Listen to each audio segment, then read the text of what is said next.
Bismillahirrahmanirrahim. Assalamualaikum warahmatullahi wabarakatuh. Apa kabar anak-anakku sekalian? Semoga kita semua diberi kesehatan jasmani dan rohani, keberkahan hidup ya. Hari ini kita akan melanjutkan lagi pembelajarannya tentang matriks. Minggu kemarin kita sudah belajar tentang penjumlahan, pengurangan, dan perkalian skalar dengan matriks. Masih ingat kan? Kalian juga sudah mencoba mengerjakan tugas. Terima kasih yang sudah mengerjakan tugas. Bagi yang belum, silahkan dipelajari, kemudian dicoba soalnya ya.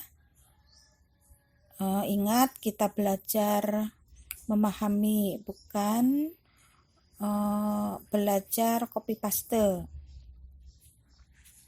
Pada hari ini kita akan belajar tentang perkalian antar matriks.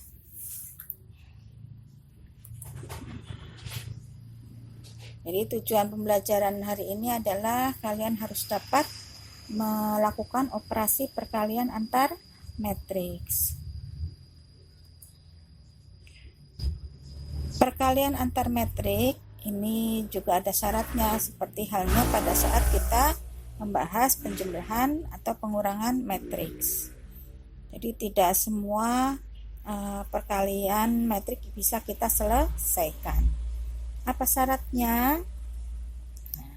Syarat dua matrik bisa dikalikan itu apabila jumlah kolom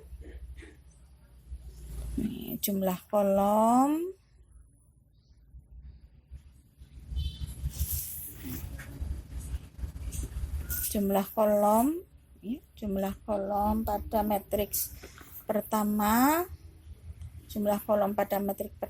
ini jumlah kolom ya pada matrik pertama sama dengan jumlah baris pada matrik yang kedua. Jadi diulangi, itu bisa dikalikan apabila jumlah kolom matrik pertama sama dengan jumlah baris matrik kedua. Kalau tidak seperti ini berarti tidak dapat dikalikan. Sifat-sifat perkalian matrik. Perkalian matrik ini tidak sama dengan perkalian bilangan biasa. Pada perkalian matrik itu apabila ada matrik A dikali matrik B, itu tidak akan sama hasilnya dengan matrik B dikali matrik A. Atau dikatakan di sini bahwa perkalian matrik itu tidak bersifat komutatif. Kalau bilangan biasa kan, misalnya 3 kali 6 itu sama dengan 6 kali 3. Ya kan? Sama-sama 18. Tapi kalau pada matrik, nih perhatikan nih, tidak sama dengan ya. Ini tanda tidak sama dengan A kali B tidak sama dengan B kali A. Matrik A dikali matrik B hasilnya tidak akan sama dengan bila matrik B dikali matrik A, gitu ya.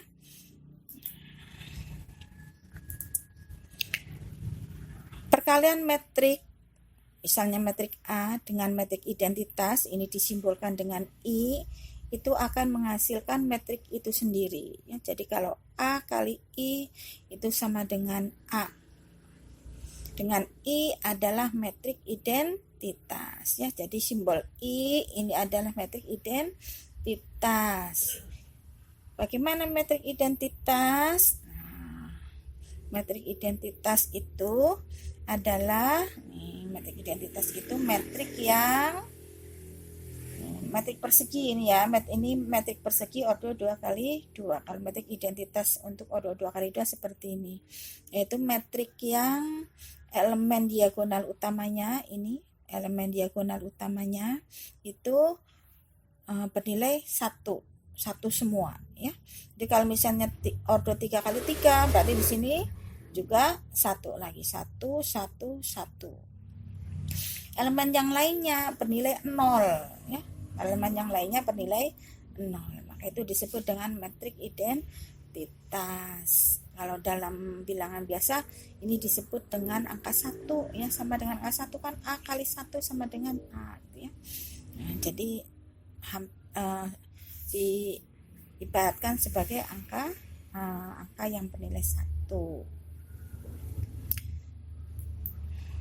Itu sifat-sifat perkalian metrik. Jadi ini harus diingat nih. Sifat yang pertama A kali B tidak sama dengan B kali A ya. Kebanyakan anak-anak terjebak itu ya. Bagaimana cara mengalihkan?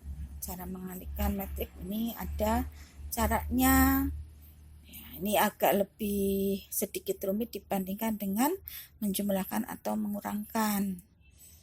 Cara mengalihkan metrik ini adalah yang kita kalikan itu baris pada metrik pertama, ya, baris pada metrik pertama dikalikan dengan kolom pada metrik kedua. Jadi baris kali kolom, gampangannya begitu, baris kali kolom.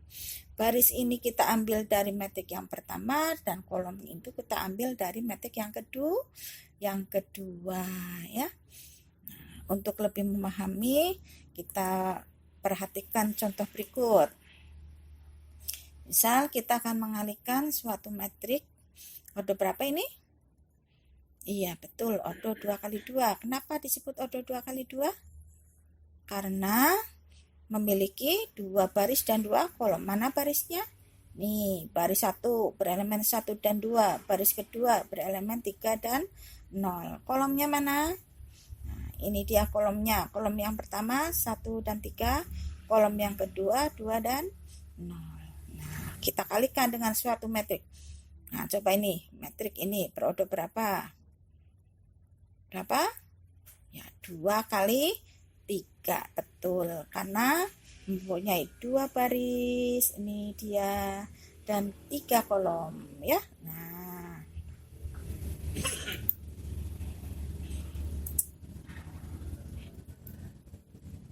menurut syarat 2 metrik bisa dikalikan itu apabila tadi gimana?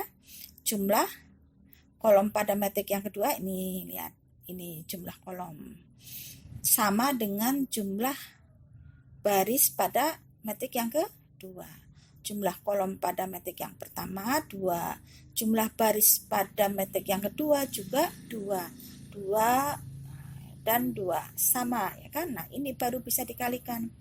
Kalau tidak sama maka kita tidak bisa melakukan operasi perkalian ya. Ini sesuai dengan syarat yang kita bicarakan di awal tadi. Jadi harus seperti ini.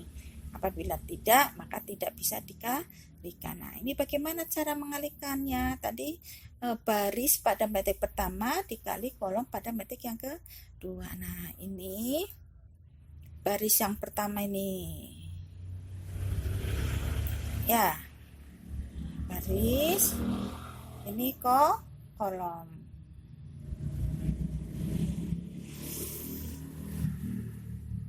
Nah, maka kita kalikan. Cara mengalihkannya bagaimana? Nah, kalau ibu sebut pada baris ini elemen depan belakang ya. Kalau kolom ibu istilahkan atas dan bawah. Maka cara mengalihkannya adalah depan kali atas. Berarti 1 kali 5 ditambah belakang kali bawah. 2 kali 4. Harus ada tanda jumlah ini ya. Perhatikan nih, di sini harus ada tanda jumlah. Depan kali atas ditambah belakang kali bawah. Coba ulangi. Depan kali atas ditambah belakang kali bawah. Sehingga akan menghasilkan 1 kali 5 ditambah 2 kali 4. Berikutnya, setelah kolom pertama kita kalikan dengan baris pertama, maka berikutnya untuk mengisi baris pertama kolom kedua, ini kita ambil dari perkalian baris pertama dan kolom kedua juga. depan kali atas berarti 1 kali 6 ditambah belakang kali bawah 2 kali min 1. Nih ya, depan kali atas ditambah belakang kali bawah. Setelah elemen kolom kedua, kita beranjak ke elemen kolom ketiga. Baris pertama dikali kolom ketiga. Seperti biasa, depan kali atas ditambah belakang kali bawah. Berarti 1 kali min 3 ditambah 2 kali 10. Dan seterusnya untuk kolom baris kedua, untuk elemen baris kedua kolom pertama berarti juga diambil dari perkalian baris kedua dengan kolom pertama. 3 kali 5 ditambah 0 kali 4. Berikutnya baris kedua dikali kolom kedua. 3 kali 6 ditambah 0 kali min 1. Yang terakhir adalah baris kedua dikali kolom ketiga. Berarti 3 kali min 3 ditambah 0 kali 10. Nah, baru kemudian kita cari hasil perkaliannya. 1 kali 5, 5 ditambah 2 kali 4, 8 dan seterusnya ya. Sehingga hasil akhirnya adalah metrik yang berordo 2 kali 3 dengan elemennya 13, 4, 17, 15, 18 dan min 9. Nah, perhatikan nih. Tadi yang ini kan sebagai syarat tadi ya. Nah, ini ya sebagai syarat 2 dengan 2. Nah, sekarang kita perhatikan nih, ternyata angka 2 dan 3 ini akan menjadi metrik hasil perkalian. Jadi metrik hasil perkaliannya ini, metrik ini akan berordo 2 kali 3 ya. Jadi yang berada di dalam sini sebagai syarat bisa dikalikan, yang angka luarnya ini akan menjadi ordo hasil perkalian metriknya. Ini bisa untuk cek and recheck ya. Kalau ternyata metrik hasil perkalian kita ordonya tidak sama dengan angka depan dan angka belakang, maka berarti kita mengalihkannya belum betul ya. Bagaimana sampai di sini? Ya. Sedikit membingungkan? Enggak ya? Yang penting kalian telaten dan sungguh-sungguh, karena memang agak sedikit rumit kalau kita bandingkan dengan penjumlahan dan pengurangan. Tapi insya Allah kalau kalian telaten dan sungguh-sungguh itu bisa ya. Tidak ada yang tidak bisa kalau kita mau berusaha sungguh-sungguh ya. Nah, sekarang Ibu berikan soal untuk bahan diskusi. Di sini diketahui ada 3 metrik, metrik A, B, dan C. Coba siapa yang masih ingat? Metrik A ini disebut metrik apa ini? Menurut kalau dilihat dari jenis metrik, ya, metrik persegi karena mempunyai jumlah baris dan kolom yang sama. Kalau metrik B disebut metrik apa ini? Betul, metrik kolom karena hanya mempunyai 1 kolom. Dan C kita sebut metrik baris karena hanya memiliki 1 baris ya. Jadi kalau belajar yang lalu-lalu jangan dilupakan. Nanti belajar yang ini, yang itu lupa. Belajar yang itu, yang ini lupa. Nah, jangan begitu ya.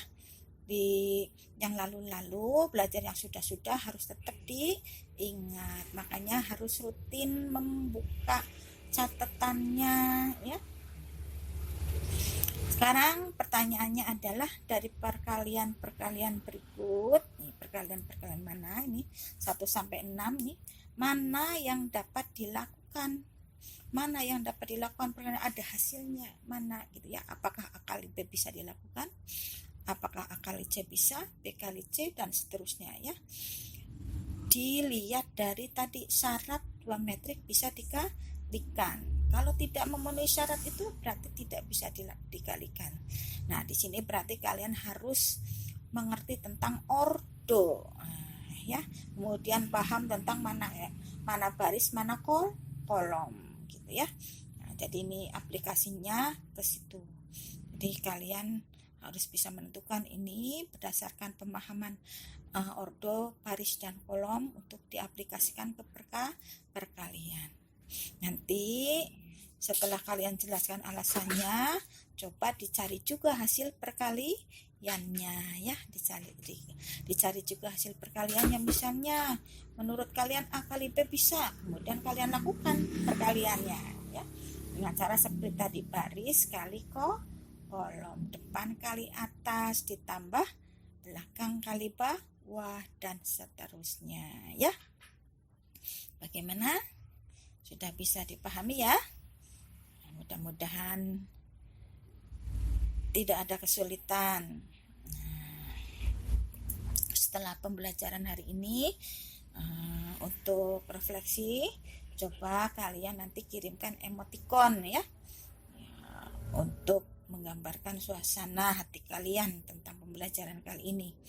Apakah menyenangkan, menyebalkan, membingungkan, dan seterusnya, ya. Nggak usah ragu-ragu, jujur saja. Kemudian juga kalian coba mengukur diri masing-masing, ya, jangan tergantung pada teman. Jadi kalian masing-masing ini apakah materi sudah dapat dipahami dengan baik. Saya udah paham belum ya ini, gitu ya. Kalau misalnya ada yang belum dipahami pada bagian mana ini materi yang masih terasa sulit, tuliskan di situ, ya. Nah, gunanya untuk apa? Ya, untuk nanti misalnya masih banyak yang masih berasa sulit, berarti akan ada remedial pembelajaran, ya. Dan coba kalian tambahkan nanti saran, ya, saran untuk pembelajaran berikutnya. Nah, itu saja yang dapat Ibu sampaikan. Semoga bisa dipahami dengan baik. Yang penting kita mau mencoba dengan sungguh-sungguh, belajar dengan sungguh-sungguh, insya Allah bisa, ya. Jangan mudah menyerah. Meskipun belajar di rumah, kita harus tetap semangat, ya.